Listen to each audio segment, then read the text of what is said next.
All right. I wonder how dads really felt about bringing your kid to work day. Oh, hell. It's awkward, bro. Like, I gotta bring this little nigga out with me. Like, bro, what? Huh? We're over here tapping in with KWJT, Puget Sound from space. I'm over here with Corey. You're tapping in with Tavares and sliding with Solana. All right, man, KWJT, a whole lot of groovy shit's going on, man. You know I like to start the show off with a whole lot of things. We got a whole bunch of things to say, so let me just ram them off. One, if you've been tapping in with the podcast, thank you. We truly appreciate you guys. The returning groovers, the new groovers, we love you guys. Thank you for tapping in with the new content. You guys are loved. Two, if you're here because of this episode, we would appreciate if you go hit that subscribe button, please, and thank you. Run this up, and please watch our previous episodes we've had on before, and join the family. Three, we are on all audio streaming platforms, so please go check us out if you want to take a listen. Specifically on audiobooks, we're trying to get that deal. We try and get the deal. Number one traffic for audiobooks. And then before the intro, February 11th, Where is the Love? For our brothers, B. Hayes and Daz. Please come join us for a night of fun. Thanks. Not a rooftop gig. So remember that. Not a rooftop gig. And then, honestly, yeah.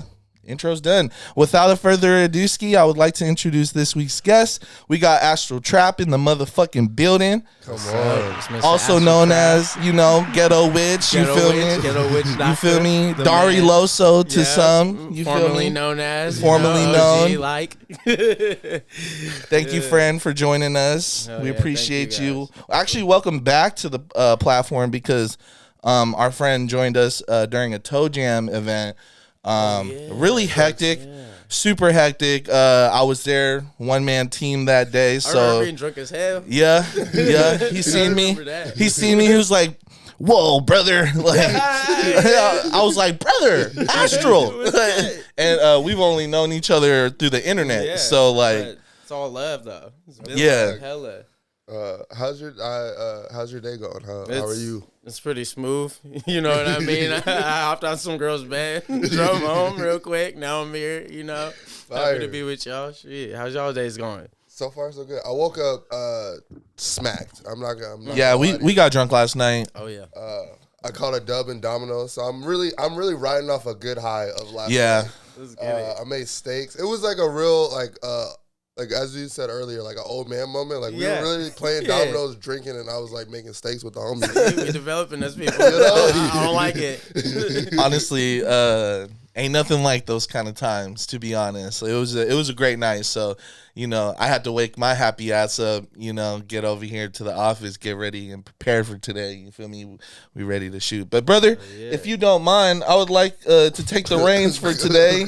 You feel me? Let them go crazy, brother. Crazy.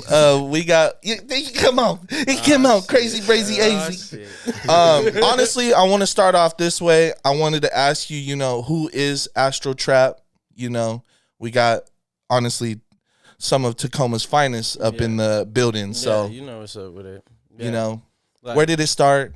Like for real, like it definitely really did start to hit, when I was in Tacoma, because originally, my first house was in Puyallup, but I was born in Tacoma, and then I moved to Tacoma for real in like third grade, and that's just when I started meeting everybody, and then I lived in the hood. And then I went through a whole bunch of trippy shit, while I was in the hood too, and was just like tripped out, had like just like crazy ass moments. Yeah. And then so I took like the days when I was in the hood, and then I took when I had the spiritual breakthroughs. And so I was like, and I kept having these astral projection dreams and weird shit. So I was like, all right, I'm just going to go astral and I'm going to put trap together, because I was in the trap. And I was like, that's hard as fuck. Hell yeah, And then ran off that, like, after I was Dari Loso and shit. Yeah. Before we get into the early moments with Dari Loso, how was that balancing spirituality with your environment? Because those are two total opposites that don't really coincide with each other. You know, a lot of hood motherfuckers look at people who are very in tune with their spirituality as like something that's offsetting. You know, I've been around that my own life too. So how was that? I'm not gonna lie, I wasn't on that shit. You know what I mean? I was like out there selling drugs and shit and tapping up with motherfuckers every day and mobbing with all these older niggas like in the hood. Like, so I really didn't like get that way until I had a super bad trip. I was up for days and shit and just like high as fuck, and then I like broke through, and then, you know, them motherfuckers were weirded out by me for a minute though, but by the shit, you know what I mean? Because the hood niggas are like, nah, we don't want to hear none of that different shit, bro. You need to chill, you know? Like, so it was just like, then I just kind of felt like outcasted, kind of, you know what I mean, with that shit. Was that before the inception of Dari Loso? That was like actually like the Dari Loso days, yeah. So that's when I was there. I wanted to ask, you touched on astral projecting. Like, what was like being in that state? Because I've never done it. I've only heard like people speak on it. Yeah. But like after like breaking and getting to that point of like dreams getting trippier and just things like that. Like what was that stage like for you? Because that's really cool to me and interesting. Yeah, it was really weird because like I had read up on the internet so much about it, and then so I was like, okay, like this is hella interesting. So I started meditating hella like around the time I was like 15 and shit, and 16. And then by the time I was like 17, I like, cause like you gotta like lay completely still and like not move a muscle to be able to lucid dream. And then you pretty much like go into a lucid dream. But like, I don't know, I just randomly will like astral project. Like I'll go to sleep and then out of nowhere you just like zoom in. You know what I mean? Like it's trippy. You go to a whole bunch of different places and shit. That's crazy. Yeah, you see weird shit. You know what I mean? So it was kind of like something I didn't have to sit and like try to master too much. It just happened to me. You know, some people got to really sit and focus on that shit. Yeah, it just came to you like naturally. It was fucking weird. To be real, that sounds crazy. Yeah, and then having to explain it to like having a totally that's different why I say like. It sounds crazy because I know niggas are about to fuck. Like, nah, it's like that though. Like for real. I know there's other people like that too though. For real. No, it's very common, especially in our section of the woods. You know, we got a weird ass. We're from a weird ass place. Yeah, like for real. The energy over here is strange, like real shit. And I think everybody knows like what we talking about. You know what I mean? I forgot who we were talking about it too, and I apologize, but the hauntings in Tacoma, like that's something that's like resurfacing and like, you know, actually hitting like mainstream. Somebody put me on game in this room. What the fuck is the hauntings in Tacoma?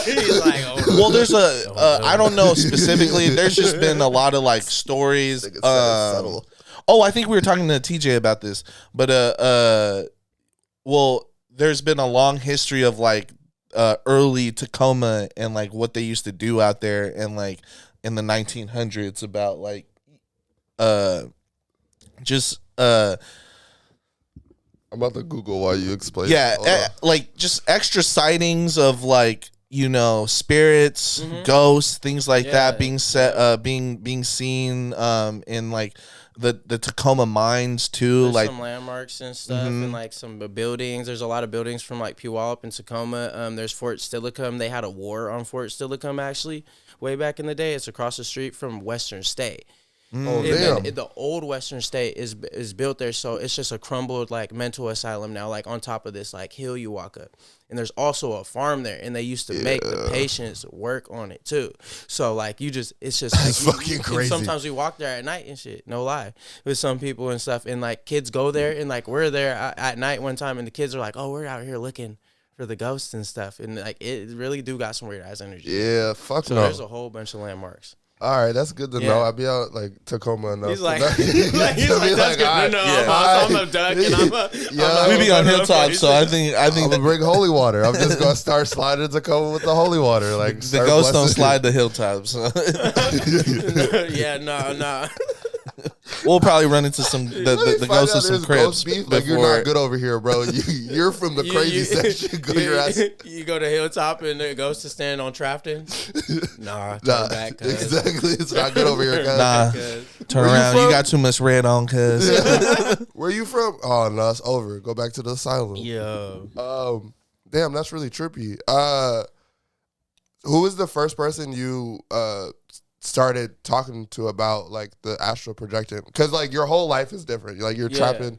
So like though, as Tamara said, as we were talking about, those two don't even like correlate. So like, as you started telling the homies, did anyone fuck with it, or were you, as you said, like you started getting outcast? There was some people and stuff that were fucking with me and stuff, because then I ended up moving like by Lincoln and stuff later on. So I kind of got out the hood a little bit. Was still, you know, mixed around with people and stuff. But like I had all my close friends from back in the day and stuff, and they're like, you know what, I'm gonna try this meditating shit. You know what I mean? So I mean, some people were listening. So you know what I mean? It was cool. I was kind of enlightening motherfuckers in a way. That's fire. It got there. I love to ask, you know, the real Tacomans these kind of questions. It's also, you know, a reoccurring question I like to ask the real Seattleites. And I'm like, you've been in Tacoma pretty much your whole life. I wanted to ask you, how much has it changed over the years, and has it been for the better or for the worse?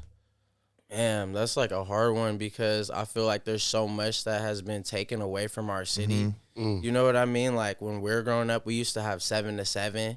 We would go out and dance like every other Saturday, and it would be popping. You know what I mean? Like there was so much stuff for like kids, and like it was more community involved. I feel like the city's being gentrified hella, but I do feel like there's like, it's more chill though now in the city compared to it used to be. Like there's a lot more love now. You know, people are popping now. It's not as much beef and gang shit. Like there's a lot of shit that died down that needed to go. You know what I mean? And then there's all the shit being like kind of taken over and like kicked out. You know what I mean? So it's like this like bittersweet like thing going on in Tacoma, I feel like. It's like trying to keep that childhood memories, but like losing a lot of like the violence that came with it. Yeah, and then just like, it's still popping, like I feel like, because you know we be doing our thing in Tacoma and stuff. But Tacoma's always fun. It's a balance to it. Yeah, I think the Tacomans are doing such a good job of like just keeping the culture instilled within another, and then relaying it to the youth, because you know we like to say it's always in you, not on you. You know. Yeah. Exactly. And I feel like Tacoma and Seattle are one and the same with their city, like the ones who are elected officials, the people that actually run the show. They're doing this huge effort to try and disconnect like the people from, you know, the environment. But we're doing such a good job of fighting against that, like, you know, pushing the tides and representing one another, that like even if they're not allowing us to, you know, be in those spaces, we've been creating spaces for ourselves for a long time to be able to thrive and survive. What was it like being in Tacoma in the early 2000s? I feel like that's like a renaissance period of like a lot of the culture and like what people love. That was honestly some of my favorite times. Like man, it was really, really popping. I mean, everybody was outside all the time too. I mean, you're going past the Tacoma Mall, you're seeing 30, 40, you know, motherfuckers walking up the street. Like every 7-Eleven, everybody's outside all the time. Like, you know, that's what I was saying with like, you know, we had like the little places to dance. You know, we had all the little house parties. Everybody was out popping it. Like it was heavy, you know, like it was. That's where like it comes where people are like, it kind of reminds me of the Little Bay Area. You know what I mean? Like that's where it was really like, you know, Tacoma, you didn't want to leave Tacoma type shit. I felt like it was the most popping time, you know, for me and for a lot of people. And it's not just like on some nostalgic shit. It's just that we were really out there getting it. You know what I mean? It was fucking fun, pretty much, for real. No, that's fire. We've been talking a bunch, but this is the first time I'm letting it ring.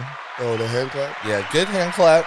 Because we let it go just because, you know, we love to give flowers for the people that are here and to the people that we're having conversations with. But, you know, that hand clap is really for the Tacomans out there that, you know, are striving day and day to really keep the humble, like, piece of Washington that it is, like, you know, to remain the same.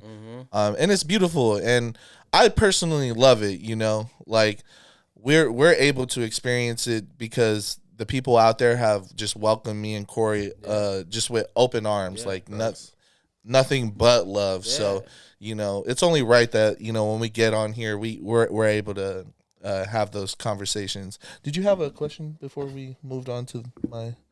Oh, I do have a question. Yes. What got you into photography? Oh man, you know what? Actually, back in school, Yeah. I had took photography class in ninth grade, and then I was always like into the movies and all that shit, and I wanted to shoot music videos, and I wanted my stuff shot for me, and I would, you know, photos, all that. But yeah, and then I just like was working at this recycling company like before COVID for a few years, and then I was like digging through the trash. And like, cause that's what we do, we sort, not just digging through the trash. You know what I mean? But niggas heard that, I was like, he was just digging through the trash. That's crazy. But I found like 2 film cameras while I, like, no way, it would come up all the time. Yeah. And so I was like, oh yeah, say less. And then I just like one day I was like, fuck it, this works. Like, boom, pop it in, and I just like all my love just came back for it. After that first roll, I was like, oh, I'm back in this. Yeah. It's like an itch that you didn't know you needed to scratch. Yeah. That's so fire. Yeah. Especially coming up on it in that way where it was just like, it kind of just found you again. You know what I mean? because my old camera got stolen originally for my first one. So I was like, I gave up after that. You know, I was like a little kid, like, man. Exactly. What's that first, like, I feel like once you I'd be hurt. lose or get stolen, because it's like it comes up free, or like your mom Dukes like really was like, all right, here's $100, and then you're like, oh, I'm gonna go film. It's cheaper than the digitals. I'm in the game. So for it to come back to you in that way of just like being at work and just be like, I'm already on the clock. What? Yeah. 2 of them? Yeah, exactly. Oh, it's easy. Popping. Nah, I really like the photos that you took of me and T and Soup that one night. Thank you, for real. Yeah, that was a popping night. Yeah, that was hella fun. Night. I wanted to ask about just having a direction and a belief in your creativity. Like how has that been for you? And just like backing yourself. I feel like people who rap or just people who are artists operate at a different level just because you guys believe in yourself differently. You know, creatives are like gotta back their dream, and you gotta scream, "This is who I am," before people know who you are. That's a fact. So what has that been like for you in that journey? Yeah, like honestly, it was tough, but like I feel like I've always been super vocal about like stuff and just everything, because I know people's always seeing me say stuff and talk on the internet, and I say whatever the hell I want, for real. But I feel like one of the biggest things like for me is I seen like coming up, I seen so much people fall off and fall down, and like, you know, people be on drugs, you know, whether that's family members, whether that's people who make music, and people just stop everything, you know. But all the other people that kept doing what they were doing, and they believed in themselves, they're doing something. There's money in their pocket. There's stuff happening for them. You know what I mean? And I'm like, I'm not going to be no failure in my life. You know what I mean? So, like, my biggest thing is, like, I'm going to keep going. And, you know, and anybody who doubted me, I'm going to do this shit out of a spite, too. You know what I mean? So that's kind of, like, my fuel. And I'm like, I just want to make something of myself. You know what I mean? I don't want to die with regrets and be like, I should have made this. I should have did that. I didn't do nothing. You know what I mean? So That's fire. That's fire. That's a great way to believe, and I feel like that's the only way you can when you're doing something that's so creative. It's like you gotta paint you gotta paint Mona Lisas before like niggas know this is the Mona Lisa. You know everything. For real. So being so outspoken on the internet, has it got you in any like local beefs or anybody that's like? Do you have anybody that's like be like fuck you, and it's the internet, but it's back like in the day, I mean, like more so, I used to beef with hella people and shit like that, like because we were just trolling and talking shit. But don't nobody really have no real like hate for me. Like it's all love and shit. Like I fell off with people and shit. Like I used to be in a group with fucking Bougie, Gulavelli, Aramis, all them. You know what I mean? And then like back then, I was like these guys like I don't know, like I was like in a weird spot at the time, so I thought I was like, man, motherfuckers don't like me, man, fuck y'all, you know what I mean? And we're just like, and then like fell off for a minute with just like being homies with people, and then I came back and I was like, damn, like sometimes I'm just like in a like bad mood like back then, you know, like insecure about myself type shit back then. So I was like reflecting, and then like so.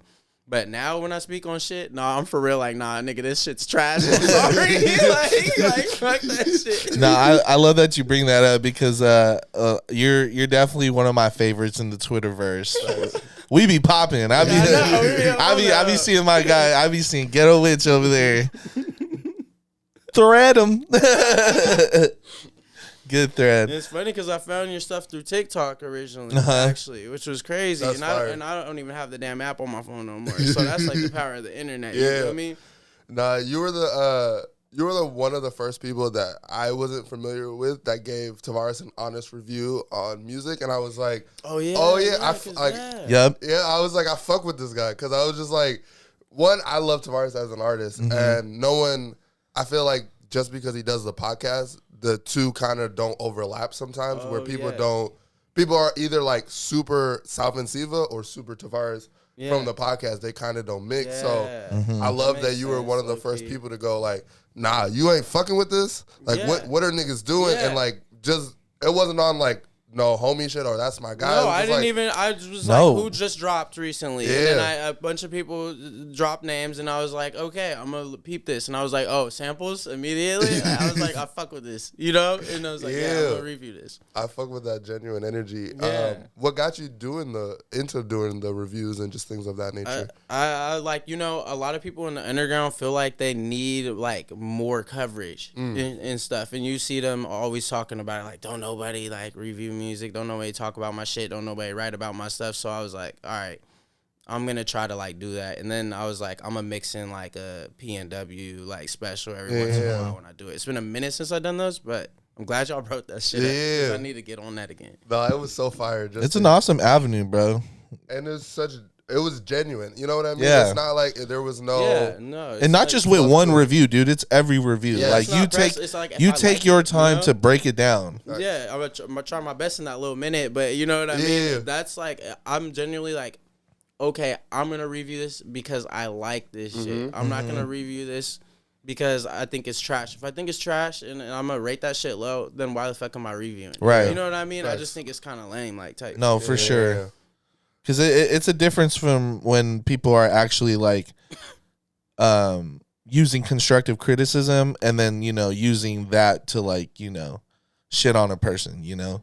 I feel like a lot of the time people who are in the review game, they like blur those lines. Yeah. They're like, ooh, this will actually give me a click. But, you know, other reviewers, and then in this case, the reviews that you were doing were very spot on. And like you actually gave advice to where like, you know, this could be better, or like, you know, I liked where you were going with this, but you kind of like this, the way it transitioned into the next song might have not been the best fit.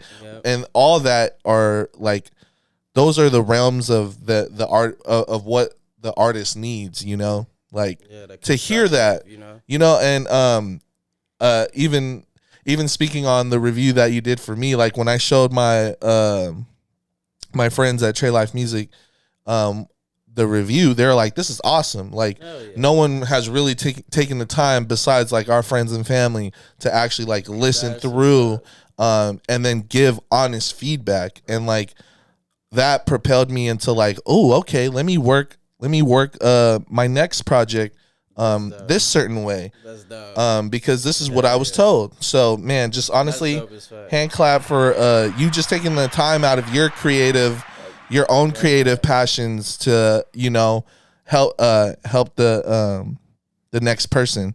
I do want to ask my next question, but it is around break time, so I'll save it for when we get out of break time. So break time, y'all. Good Pellegrino vibes on the Groovy tapes. We're over here sipping fancy gentrified water. You know the vibes. We're back from break. Yes, sir. Welcome back, Groovy Tapes. Thank you for joining us once again. Here is the question I was trying to ask. I wanted to ask you, was the development of SoundCloud its biggest downfall? And should we give credit where it's due to the SoundCloud artists who helped make it turn into one of the biggest music platforms in the world? That's a really good question, because honestly, the development, you know, just like, you know, a lot of things, once it gets big and popular, too popping, you know what I mean, they start making it trash. And I think, you know, now, like, it's just so much shit on there that now the algorithms are fucked up. Yeah. That's not the same. But all those producers that was going crazy, you know, like 2012, 2014, all the artists and shit, like, you know, you got to give them their coins. You know what I mean? For There's sure. a lot of fucking people, too. Facts. You know what I mean? Because I was, like, in the beginning of that shit looking, you know, searching and shit, like, always looking for music. So, but I don't know. SoundCloud's, it's kind of dying out, though, now. You know what I mean? Like, now everybody's all about streaming platforms. So, Spotify, Apple, you know, it's just what the fucking people want because everybody's trying to get playlisted. So maybe if, you know, SoundCloud could, like, cater a little bit better to those things, then maybe, you know, but I don't know. It's not. I wanted to ask you guys, how do you guys find new artists that you like? You know, like, honestly, dude, I used to go to SoundCloud. That's what. Yeah.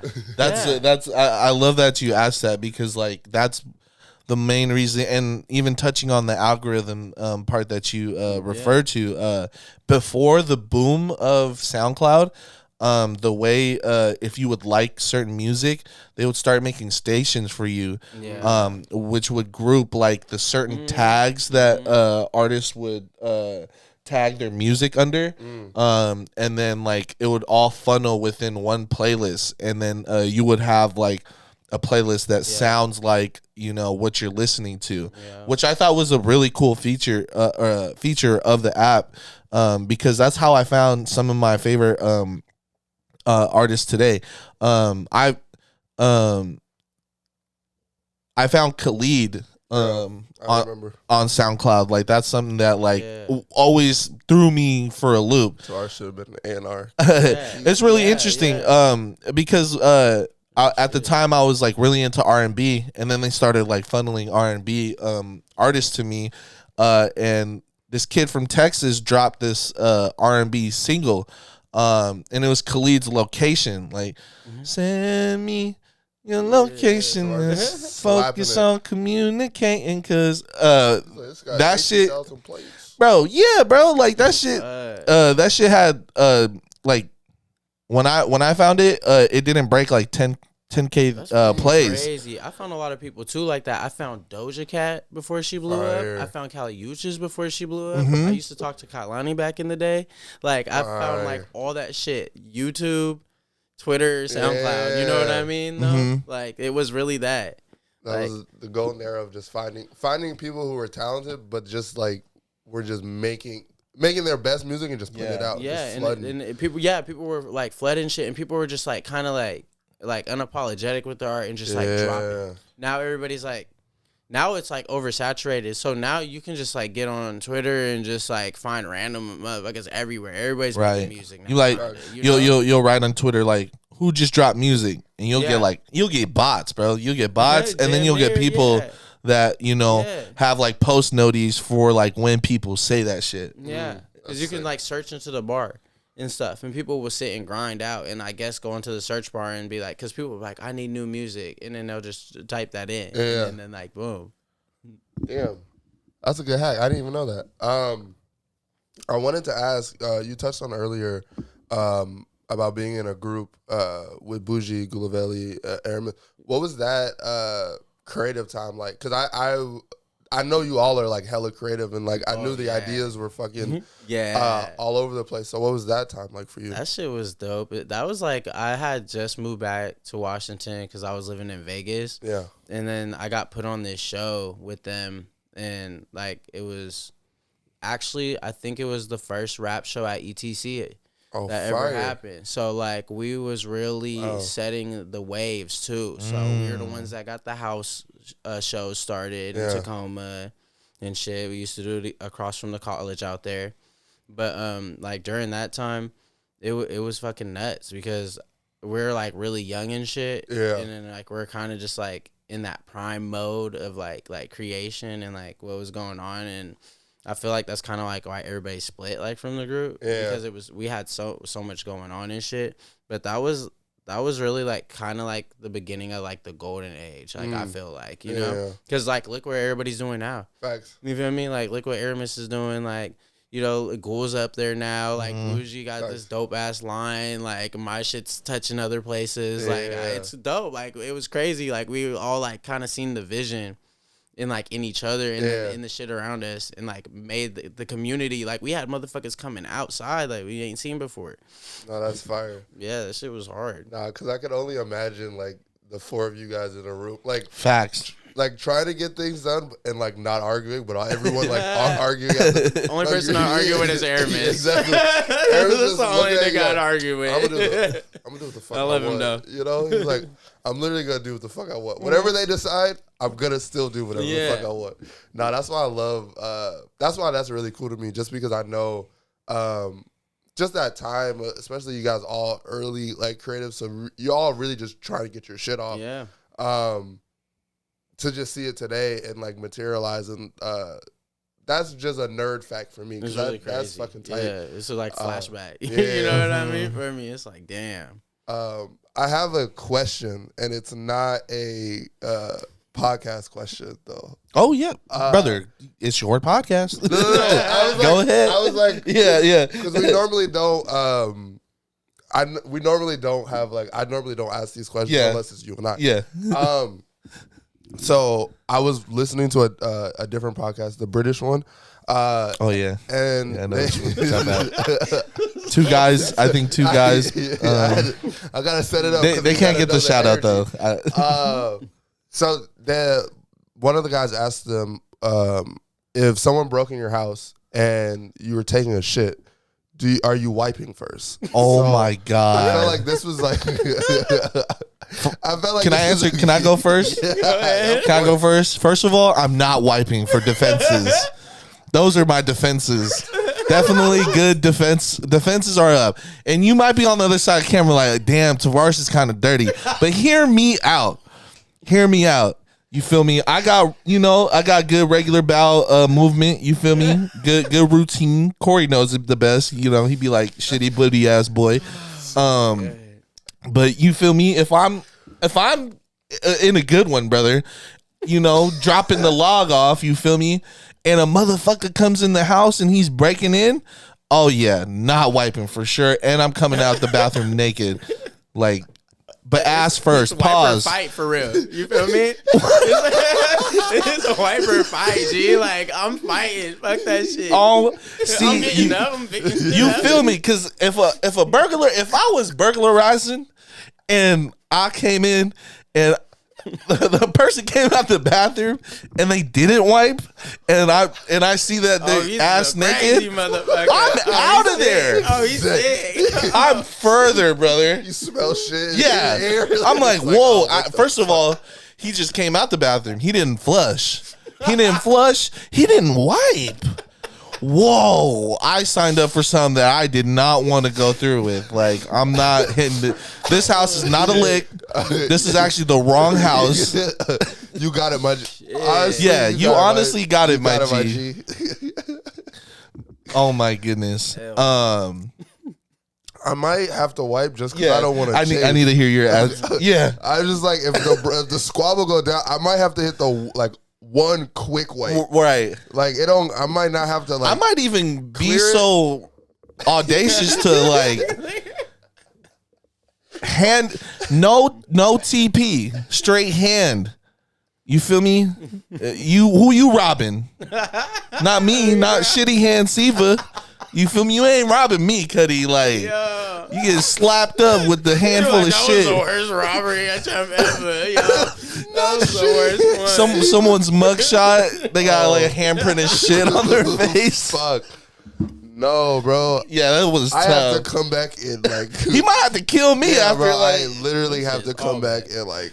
Yeah, you might have to die. I have to come back and kill that nigga. I gotta come back for blood. If I attempted to rob you, not only did I get nothing, but I got slapped with a handful of shit. I'm spinning back. Fuck this guy. I am spinning back. Hey, homie, you won't believe what just happened. Oh my god. Hey, what's up, shit face? Like I gotta air you. Oh my goodness. No, I just wanted. We're on a good flow right now, so I'm your guys' thoughts on that. I'm gonna ask you because you tweeted about this earlier in the week. I said I wanted to ask you, why isn't Tacoma one of America's best places for romance? Why isn't it? Oh fuck, man. Like, okay, I ain't gonna lie to you. We got some beautiful fucking spots though. Like I really do think it's like a nice, really nice place. You got all the places to take a shorty. You got the waterfront. You got Point Defiance. You got Stilico. And then you got all these bays and all these crazy facts. Whole bunch of other shit. The Tacoma Narrows, if you wanted to. Can't give them too much info because I don't need them still in my spot. Facts. You feel me? Because I got bitches, you know, to take places.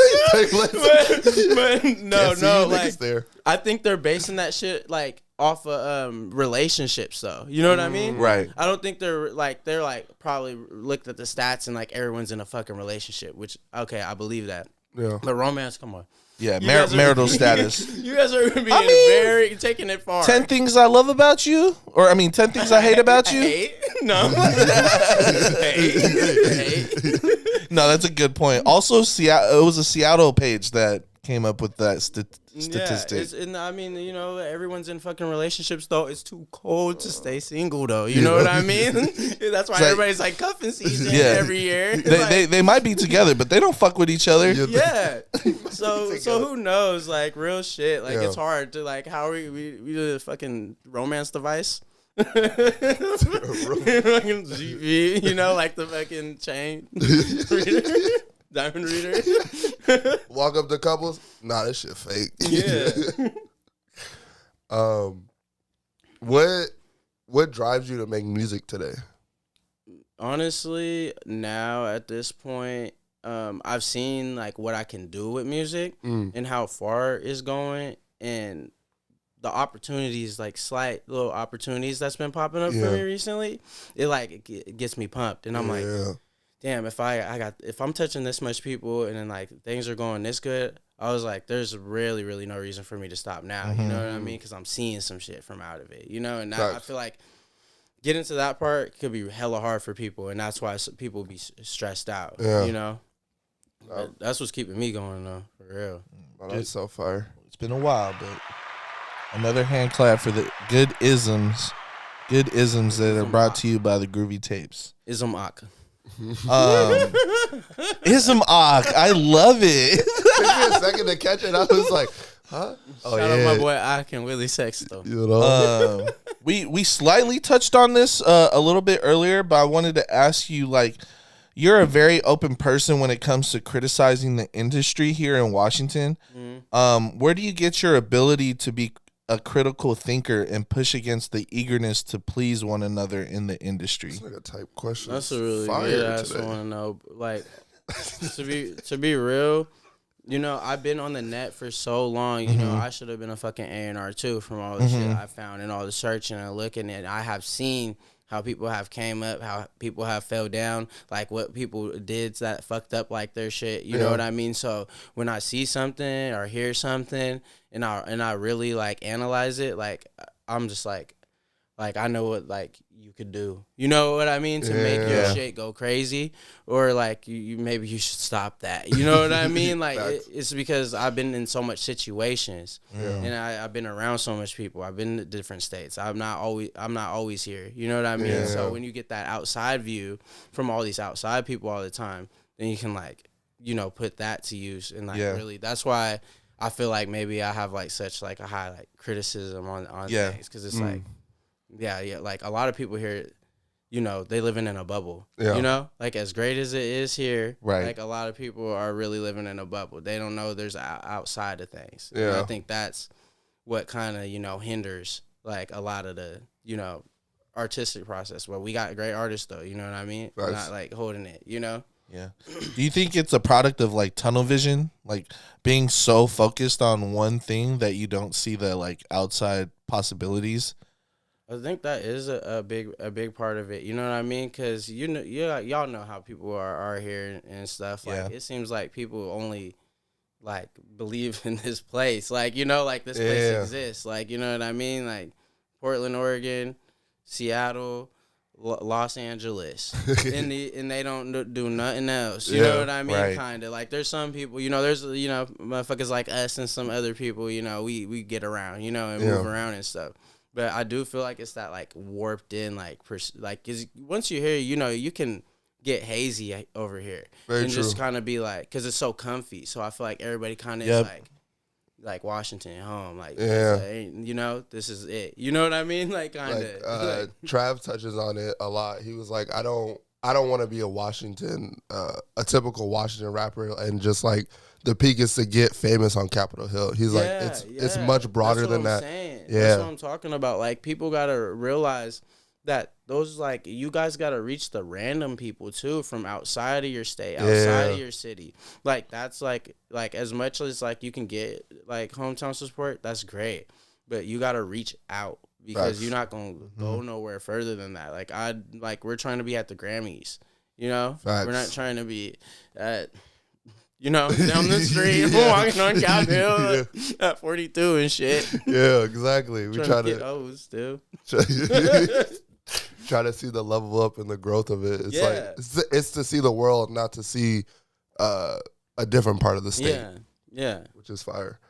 Have you always had such a broad mindset to life, and just like always wanting to look outside of your city and just outside of the state? Yeah, honestly, ever since I've always been like that. Like even when I was like a little ass kid and shit, like on MySpace and shit, I used to find like, I remember finding like this group called You and I and shit, and they're really dope. They're from like Inglewood, I think. Yeah. And then like they kind of had like the Chuck English and Sir Michael Rocks vibe going. Oh, yep. Yeah. And then I remember I was like messaging people like that on MySpace and like finding like people from all over the world all the time. So I was like, this is dope. And then like, when I was like 16, I added hella people from California on Facebook. And then I just like got into like this weird underground community somehow, like with people from all over. Just doing and digging. I was like, that's like, this is where it's at. Like, you know what I mean? Yeah. Like, type shit. I wanted to ask about, do you remember when you first started getting on the internet and having like that access to getting these portals and going through all these digging?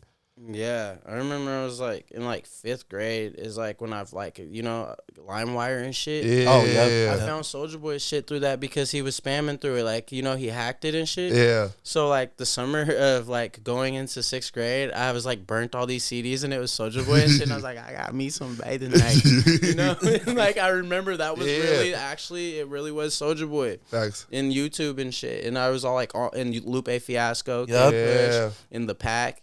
And shit, and then that's so fire. That was like the beginning, like of where I was like really at, and I was like, okay, like I kind of get it, you know what I mean, a little bit. And then so I was like, yeah, this shit's fucking dope. Like, the kids definitely they be forgetting like motherfuckers like us really had to like acquire our music library. Like it was not on all streaming platforms. Like motherfuckers had to download that illegally. We're definitely from the era where they went to the news and was like, hey, stop illegally downloading our music. Pirate Bay was crazy. We are not making no money. Yeah, Pirate Bay was that shit. Good movies and everything. Yes, good movies. Making mixtapes. And if you were really nice with it, you could get the video games too. Yes. Like you could get whole video games. Yes. Oh yeah. I knew niggas at South Shore that loved Pirate Bay. Fucking like Tavares swore by it. It was such a shoot. I was scared of getting my mom's computer. Yeah. Because I went on LimeWire at the homies, and it was just like all these pop-ups, and I was like, you know what? Can't even do it on my own shit. Can't do it. Yeah, nah, fuck all that. Nah, not getting in trouble over these downloads. So the homie, my older brother and the homie, basically were my libraries of music until. Shout out to my aunt.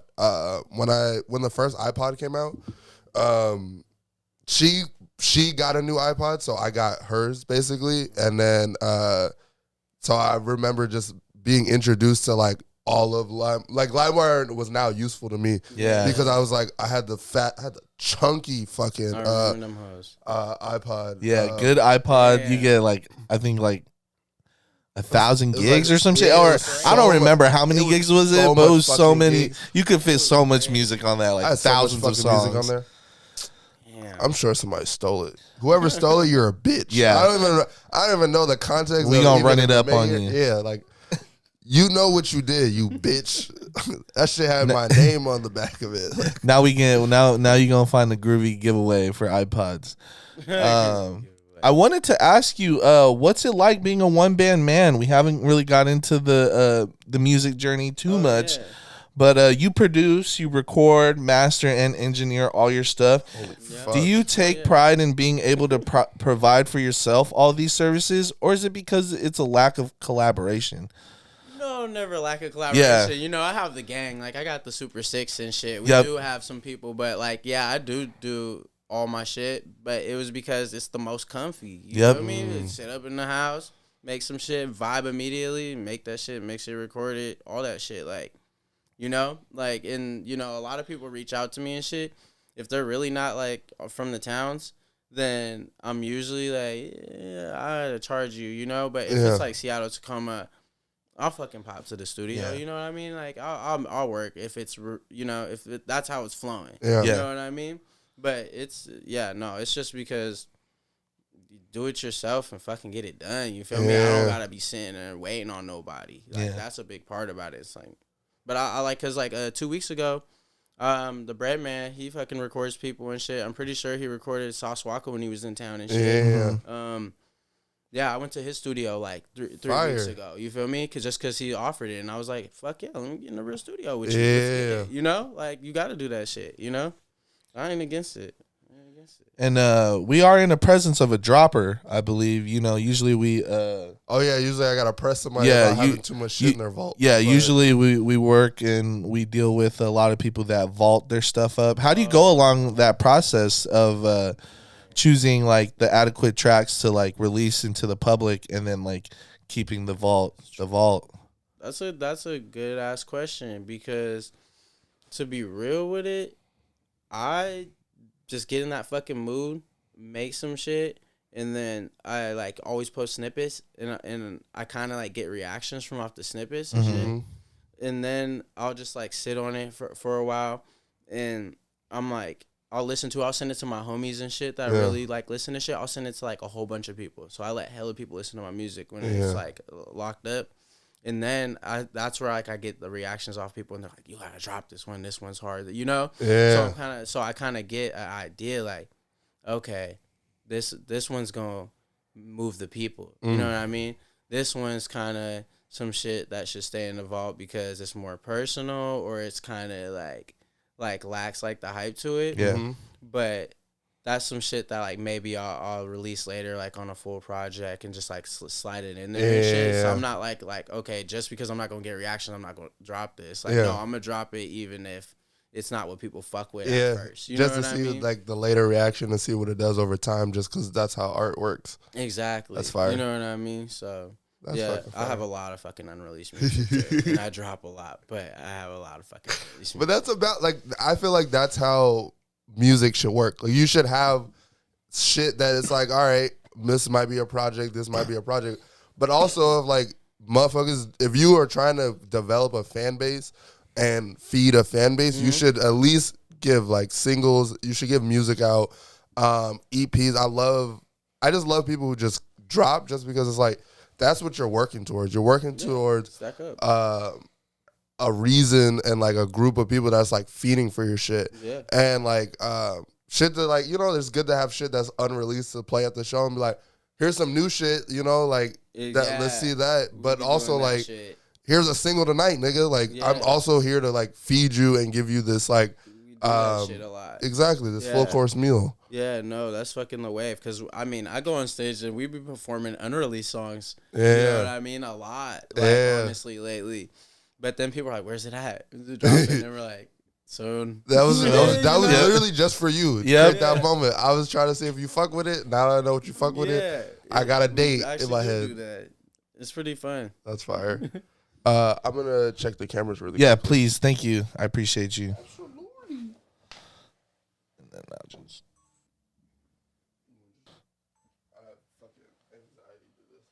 Bro, seriously. No, I know, and especially when we have great interviews like this where we just we be like, chatting, we can't stop ourselves sometimes. So be 10 seconds off and I'd be hot. There's 2 Hayes interviews that like are missing like video of it, and it's 100% my fault. And I know it hurts so much. We also like, you know, recently a really exciting interview with Pink 50. That's another one that we fumbled. Yeah, it's the 2-man show. You know, it's a little hard, but we've been making it work. Shout out to the Groovers. You know, thank you for continuing to groove with us. And we're back from our slight little break. We only got a couple more questions to go before we do wrap up this with a nice little bow. So. I be rapping for real. I was like, that record really did get you right. Sponsored by Pellegrina. That's the shit that audiobooks and Pellegrina. We're faking the sponsorship so you guys hit us. Please hit us. You'll see the sales go up. We'll start off with something light, and then I want to talk about your crazy stints in Twitter. We did touch on that earlier. What's up with the Talib Kweli beef? He said some spicy. He said some spicy shit. He said this. That nigga. Yeah. Talib Kweli. Hey, fuck you, nigga. Remember, I still hate you. Hey, he said there's no legendary rapper in Tacoma from Tacoma. Yeah, Talib Kweli. that nigga was hating. Like, really? Yeah. Like, what was it? I think I replied to some shit. Yeah. Oh, he was hating on Chapo, and then I had said something like, man, shut the fuck up. Like, you're on that bullshit. You're an old ass nigga. You don't know about this new shit or something like that. This nigga was arguing with me for 24 hours. I went to sleep. He's like, oh, my time is different. Blah blah blah. I'm in Europe or some shit.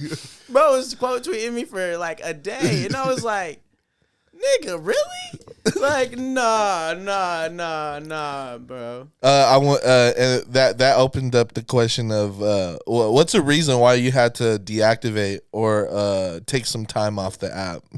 You know, it's always good to take some time off that Facts. damn app. You know what I mean? Like, sometimes you just gotta be like, okay, I don't need this app, or I don't need the internet like that. Yeah. You know what I mean? And you just gotta tell yourself, okay, let me just cut this shit off. Yeah. You know what I mean?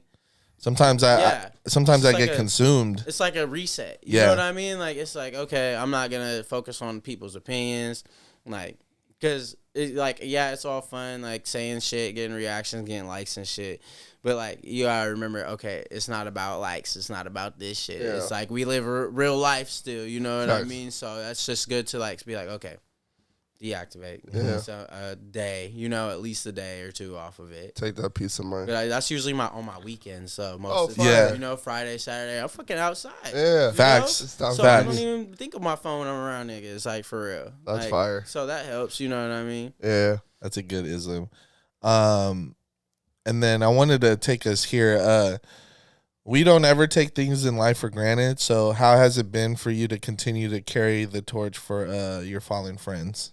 Real shit. It's been crazy because, you know, like my cousin Quincy passed last April, and thinking about him and all the shit we went through, like we was like, cause he was like hardcore gangbanging and shit. Like, you know, he was still in that shit. That's why shit happened how it happened. But like all the music we was into, all the people we met, all the functions, like our first girlfriends, everything, like we all did all that shit together.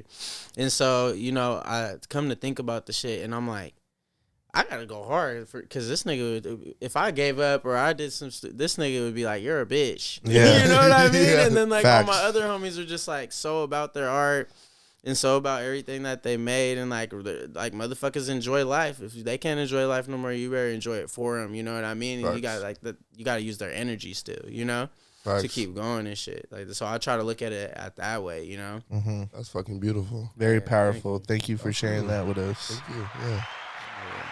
Corey, do you have anything else you want to touch on before we do take it out today? Oh, I had a good question and it just left my head. Holy fuck. What's the weirdest situation have been on either mushrooms or have you done mushrooms or acid? Yeah. What's the weirdest situation you've been on either of those two? I feel like probably the weirdest situation was I popped like a fucking eighth, and I was chilling with this girl I was dating at the time, and she was fucking awkward, like wouldn't talk or anything. And then I was like, do you want to like go somewhere? Cause like it was before it really kicked in heavy. Yeah. And so I'm like driving and shit. And then I was like, okay, I'm gonna go to the store and get some beer. Cause when I come down, it's like, it's great to have like a beer, like at the end of your trip. It's like water damn near. And then I'm like, all right, we're gonna go to some nature. Like I was like, you trying to go? Her ass just. I'm like, oh, that's the one. Okay. And so I'm like driving, and then everything starts warping. Yeah. While I'm driving, and I was like, oh, I'm sorry, we're gonna turn back around, go back to the house. So like immediately go into the house, I get out the car, I start fucking puking, and I'm like, oh, this shit twisted my stomach up. Yeah. And then it was just fucking like it just felt this dirty. My house was not clean. I walk up in that bitch and I'm like, and then like I'm fucking puking the toilet again, and then like I start laying down and seeing like fractals and shit. Yeah. And then fucking Sunny in Philadelphia is fucking playing, and I was like, oh, man, this is horrible. This show fucking sucks. Like, it was like the 9th season. I was like, this is bad. And then I'm just laying there like, damn, we live in a fucking like rat fucking cage, like in this world and society. I was like, oh, hell no. And it was just, that was the weirdest one for me, to be honest. I did some weird shit, like tripping on acid in South Central and shit. That was chill. I was just kicking it in my homie's room. You know? Yeah. The awkward girl sets it off. Fuck it. You can't be awkward around the trip, yo. Like, on shrooms, you want to talk like philosophical shit. Then have your moments to be quiet. You know? And shit, but what the fuck, yo? Not like, off the rip. Like that's well, right now. I'll ask this. You know, were both of you tripping?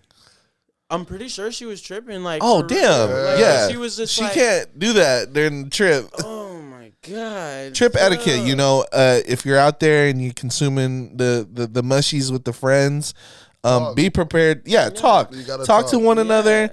Have some fun, man. Throw on a cartoon or maybe. Probably have one sober person around. Yeah. Definitely for safety. Yeah, because they like kind of like will keep you like level grounded and shit. You know what I mean? Never. Don't do drugs around your asshole friends, because they'll always fuck the trip up. You probably spiral into a bad trip or something. Because they always think shit is funny when shit is not funny. Yeah. Like, I need you to be relaxed right now, and you hyping me up too much. Like, relax, my boy. Now I think I'm God. Exactly. Now I'm like. Now I'm talking with God on Pluto. We're talking about you though. Like, hey, he got me fucked up. Bitch ass nigga. What's up with him, bro? What's up with him? How you feeling? I feel amazing. This has been amazing. Yeah. Yes. Lovely. I appreciate y'all. It's been more than a pleasure. Also, let me ring off. I've been real light on the applauses today, just because we've been talking. Honestly, can't have questions and do. You know, I'm like over here like. But also the questions have been amazing. Yeah, they were like been fucking flowing. Thank you. Before I do let us go, do you want to let friends, family, people that are watching, anything you got going on with the life? I'm gonna motherfucking say, first of all, my music is gonna be in a video for one of the biggest skating magazines out there. You guys probably know what that one is. The biggest one in the world. Also, shout out my nigga Willie Sex, my cousin Ock. Shout out Scully, Cold Boulder, Jacob, everybody inside the Super Six, and we got some exciting shit that's about to happen. I don't want to speak too much on it. It's fire. Oh, that's shout out G-Ma. You know, more applauses. Autism. You know, you've been grooving with the South, man. The next pod, KWJT, whole lot of groovy shit. We got Astral, we got Corey, and we got Tavares. Come on.